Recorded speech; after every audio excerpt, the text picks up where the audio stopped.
Hello, everyone, and welcome to our studio. Welcome, Ronen Israelski. Thank you very much. Delighted to be here. Welcome to our studio. Thank you. You're a filmmaker, television producer, and director for the past 20 years. Correct. Wow, that is an amazing resume. All right. Amazing. Can you tell me a little bit of what you've done in Israel? Of course. And then we'll move into Canada. Okay. Well, I've been involved in television production for, as you said, for over 20 years. It's something that I started from my early childhood. Of course, you started when you was 10 years old. Oh, thank you, thank you. As a kid, I used to make films for school, and that's how I would become a favorite of my teachers. You know, I would make a nice film for the end of the year, and my teachers would like that, and then my grades would go up. You were a teacher's pet. Exactly. Yeah. So I've learned from my experience to know how to communicate with people through my work, through my movies. You're passionate about it. I'm passionate about it, yes, that's true. After I finished my high school, I went to the army in Israel, and I was a military photographer for 3 years, including serving in the Gulf War as a military correspondent for foreign media agencies. Wow. That was an amazing, very interesting experience. I can imagine, yes. After that, I went to England for 4 years, where I studied film, and then I returned to Israel and started my career. I used to do mostly documentary and factual shows. Okay. I worked on very successful and big Israeli productions like the Israeli Idol. Oh, I love that show. Yeah. Wow. The first 3 years of the Israeli Idol, I was the documentary director and producer of the show. Wow. The Amazing Race, Do You Think You Can Dance? Wow. Inconceivable, international format that I created with another talented friend. It's actually broadcasted around the world since. Amazing. And the interesting thing about our work is that every project takes you to a new direction. Sure, of course. And so it's not a real routine, because you get to meet a lot of people, you get to travel, and like you said, you live it, right? You actually live it. You live it, yeah. And it is a very passionate profession, I guess. And that's what I've been doing since. Good for you. Yeah. But let's move to Canada. Okay. Now you're in Canada, and I mean, I got to know you, and I've seen The Day I Met Hitler. Now, that's a title that I think puts everybody move back, and it's like, wow. Yeah. Tell us a little bit about it. Well, tell us a lot about it. All right. The Day I Met Hitler is actually a personal project for me. It is a story that I grew up on. My father was born in Berlin, in Nazi Berlin, before the Second World War. And my father, on September 20th, 1934, it was a Thursday morning, he found himself in a random street encounter with Adolf Hitler. Okay? Like, wow. Yeah. And I won't go into details right now. So, but I can just say that there was a funeral taking place right next to my grandparents' tobacco store in Berlin. My father was there. Hitler attended that funeral, and my father met him literally 2 meters away from him. Hitler came over. My father was afraid of being recognized as a Jew. It was a turning point in his life, definitely a turning point. And that was in 1934? That was in 1934. Wow. Hitler was already chancellor. Yes. He was already chancellor. Hitler was elected on January 30th, 1933. Yeah, but it was just the beginning. It was the beginning, yeah. But even though it was the beginning, 1934... And they were only afraid to be... Exactly. Wow. Because 1934 was the year of turning point for Jews in Germany. Yes. Just 3 weeks before my father met Hitler, his parents got a notice from the Education Ministry of Germany that my father had to leave the public school where he had all his friends and move to a strictly Jewish school. That's the new laws that he exactly. brought. Yeah. So they knew something was going on. Wow. My grandparents had to put a notice on their store that it is a Jewish store. I'm getting, okay, wow. Which immediately affected their sales because no one wanted to get caught buying from Jews. Wow. So they knew something was going on. Of course, they did not know what is going to happen soon. I don't think anybody could have imagined the extent of what happened. Listen, my father in Berlin grew up in a very well-known family in Berlin. I actually brought a picture to show you, if I can show you. Absolutely. You see this? This picture was taken just a few months before my father met Hitler. This is my dad right here. Oh, that just boy. a little kid. 10 years old. 10 years old, yeah. This is the Israelski family in Berlin. This guy here was a journalist. This guy was an importer. This guy, Abraham, and his wife Ethel had a tobacco business. There are 51 people in this photograph. Here is my father. Only 9 people from this picture survived the war. More than 40 people from this picture were murdered in the concentration camps. And this is not an assumption. No. This is a fact because we've gone through the details with the specific names, so we know when they were deported, to which camp they were deported, and what is the exact date of their murder. Okay? Yeah. So from all these people, this child survived, my father, his sister survived, the bride and the groom survived and lived in Israel, and that boy, his name was Adi, he survived. He moved to Israel after the war, and after that, after the war ended, he returned to live in Berlin, where he passed away. Wow. Yeah. That's another story on its own. Exactly. So from all these people, less than 9 survived. And I grew up on that story of my father meeting Hitler in a meeting that actually not only changed his life, but would ultimately save his life. How ironic, you know? Meeting Hitler would be the point where your life would be saved.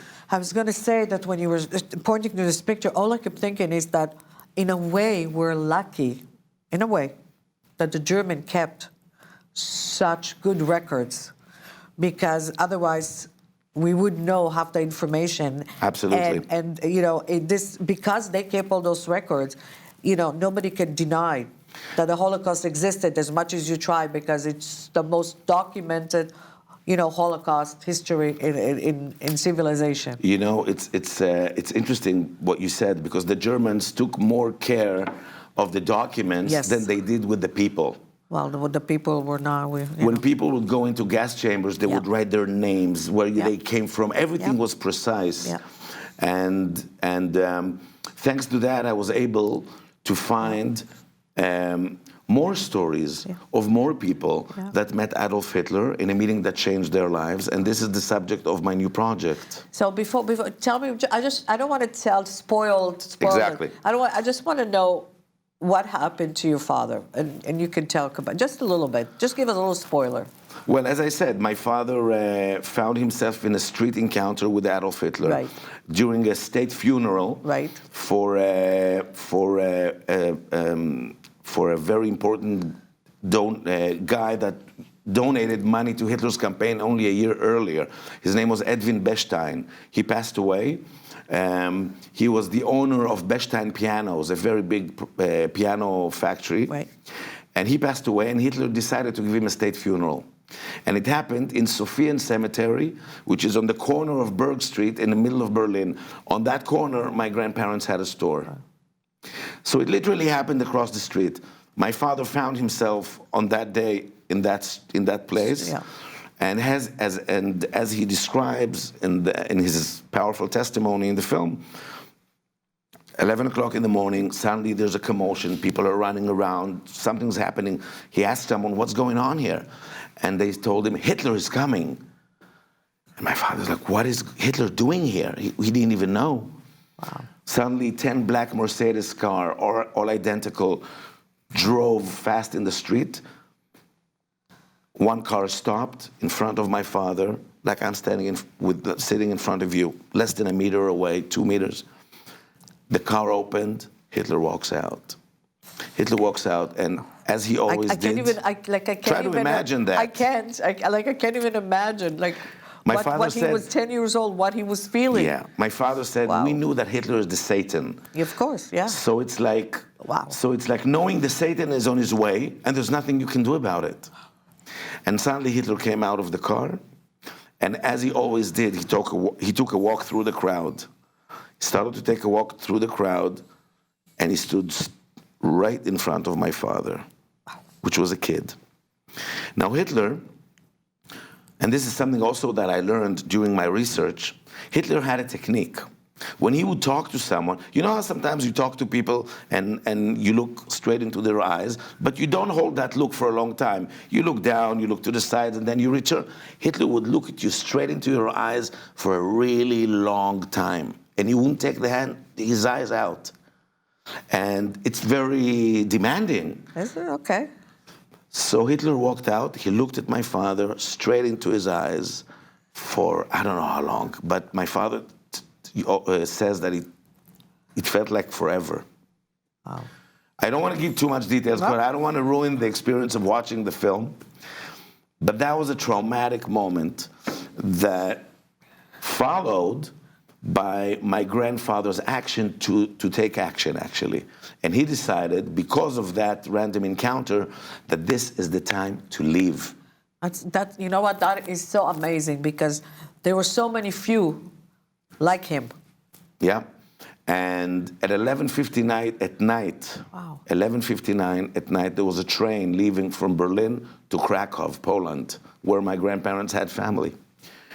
So they rushed home.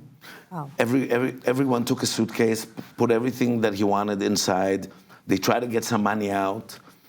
At midnight, they went on that train.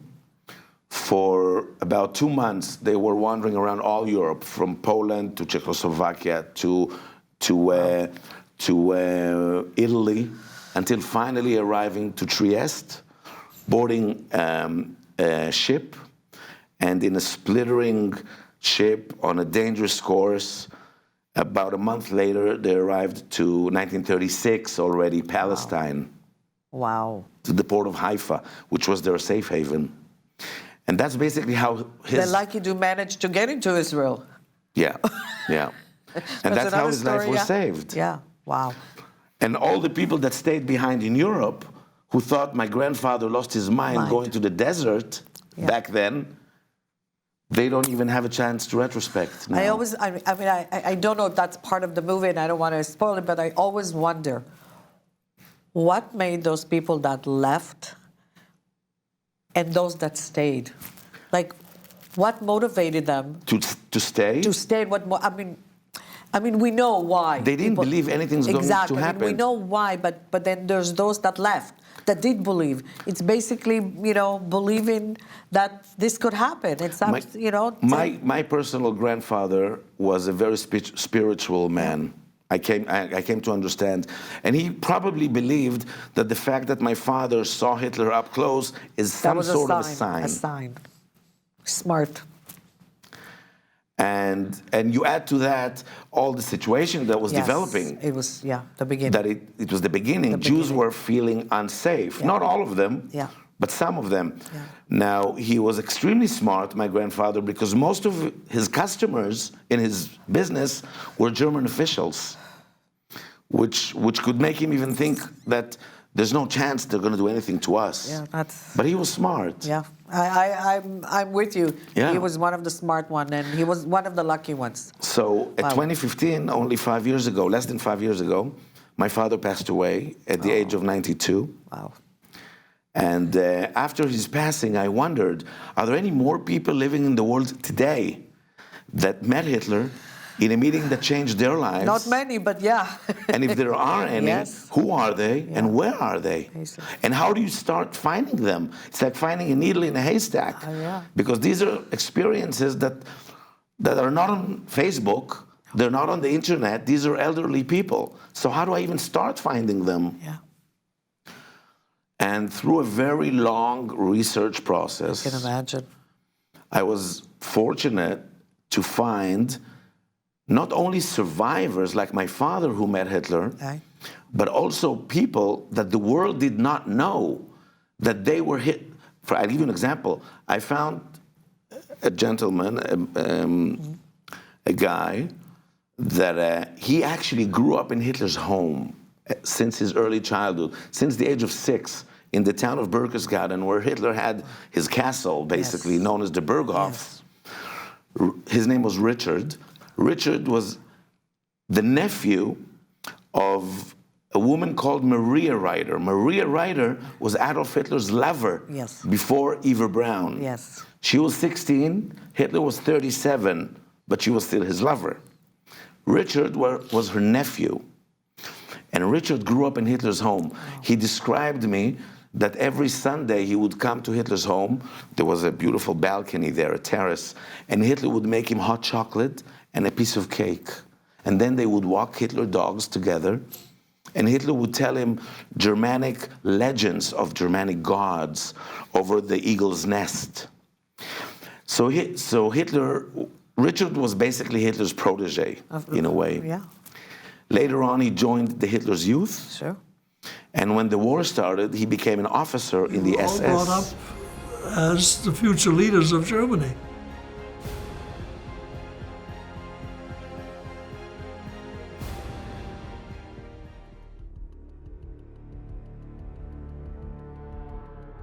I belonged to the Waffen-SS, which to me was a brotherhood. You had to be 1.80 meters tall, you had to be physically healthy. So I have my passport of ancestry. You had to prove that you were Aryan for 3 generations, and I had to prove, because I wanted to become an officer, that I had 5 generations of Aryans, and I have that with me. We were highly motivated, young, idealistic Nazis.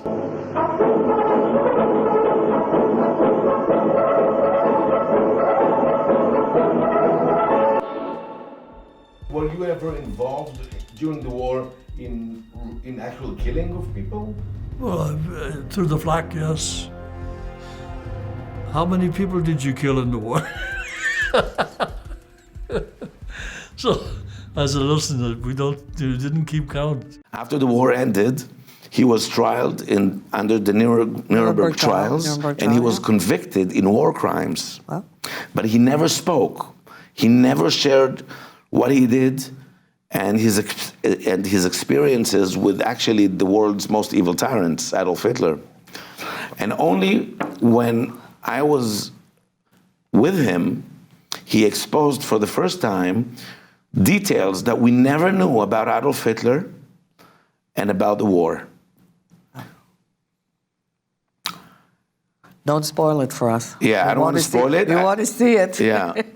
Wow. Richard has an amazing twist to his story Wow. that I will not share now because people have to see it in the film. Yeah, wow. An amazing twist that is, there's no way to describe it, but unbelievable.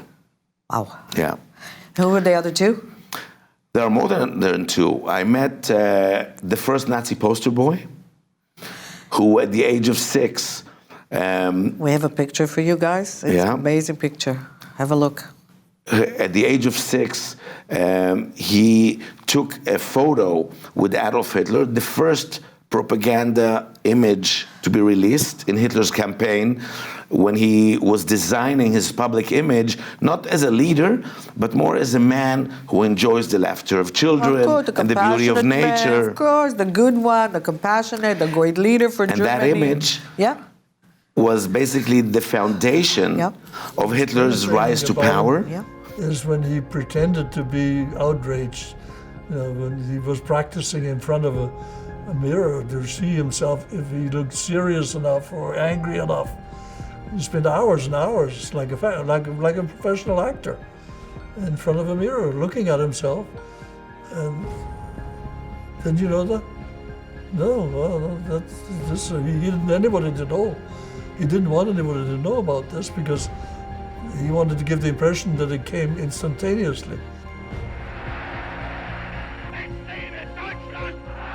And how he entered the hearts and minds of millions of Germans. Okay. The image would be seen by millions and would be basically the first triumph in Hitler's propaganda machine. Yeah. You know, they say that it's not the Germany. When he went to Austria, they will say he conquered Austria. He didn't. They opened their arms. We You know, have they a voted story. for him. You know, they wanted him to come in. Like That's they true. were so passionate, you know, for Hitler You know because that of that side of him. During the Anschluss, the annexation of Yeah. Austria to Yeah. Germany, Yeah. which happened on March 12, 1938, I don't know if people know that, an amazing fact, that not even a single shot was fired. That's what I'm saying. No, they welcomed him in. With flowers and Yes, chocolates and absolutely. candies. Yeah. And I was able to find Yeah.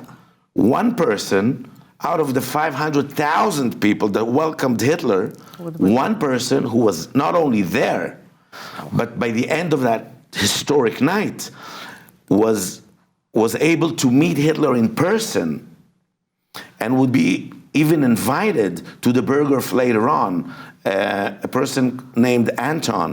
And I met Anton when I was in Austria. Wow. And Anton was a devoted Nazi that Still, till the end. Anton, after the war, never got married. He devoted his life to traveling around the world. In the 80s, as a devoted Christian, he wanted to see where Jesus was born, and he traveled to Israel. When he was in Israel, he got a flu, a bad flu. So he was hospitalized in Tel Aviv. And this is where he fell in love with the Jewish people. Yeah. This is where he understood the great injustice that Hitler had inflicted on the Jewish people. And today, Anton defines himself as a Jew. Wow. He installed a mezuzah, a highly Yeah. known Jewish symbol, Yeah. at the entrance to his house. He has posters of Jerusalem all over his living room. You know, When I was in Austria, I went with him to a Passover ceremony at the Jewish community in Linz. wow. There's another twist. So all the people that I met are people that today, 75 years after the war ended, they have a perspective, a lifetime of perspective of both Hitler and the war. But you know what they say, the amazing wartime of Nazi Germany is that ordinary men did evil things. That's exactly what I wanted to find. How come they were that ordinary people Yeah, became monsters ordinary men. only by command? Yes. Yes. And I think that this is where this film has an historic value to it. So we have the ability to go into their minds and their mindset to understand how was it possible. Because we have to understand, German people of the 1930s and 40s, they were not born monsters. No. They were born ordinary people like me and you. Yep. So what made them transform? Ideology, different It's many ideology. things. Yeah. It's ideology, it's Yeah. brainwashing, Yeah. it's superstitious Yeah. and racism. Yeah. Oh, racism, big time. Yeah. Big time. You Yeah. know, but. And this is the big question that I'm trying to find. How was it made possible? And will it be possible? Is it possible to happen again in these days? Well, you don't want to hear my answers. I do actually. I believe that if we don't stay on guard, Yeah. yes, it is possible very easily, because you can see today's world how the anti-Semitism Rises again. is rising again, and if we don't unite and stop it, it's going to hit maybe not us this time, because we have a country that we Israel. have to keep strong, but it will hit somebody else. Hopefully not us again, but Hopefully no one again. that's what I'm saying. But that's Yeah. why we have to stay on guard, so it doesn't happen to anybody else. But yeah, You know, one of the people that I met during my journey Yeah. was Edda Goering. Yes. Edda Goering was basically the princess of the Nazi Party. Yes. She was Hermann Goering's daughter, only Yeah. daughter, Yeah. and Adolf Hitler's goddaughter.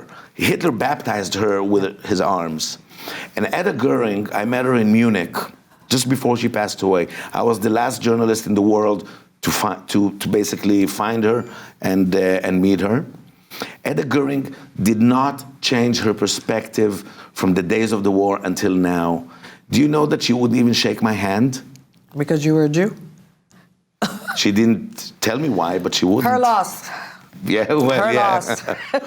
Ronen, you have to come back. This is like amazing. Thank you so much. Amazing, Thank amazing. you so much. And you're so passionate about it. And I don't know, it just touches me.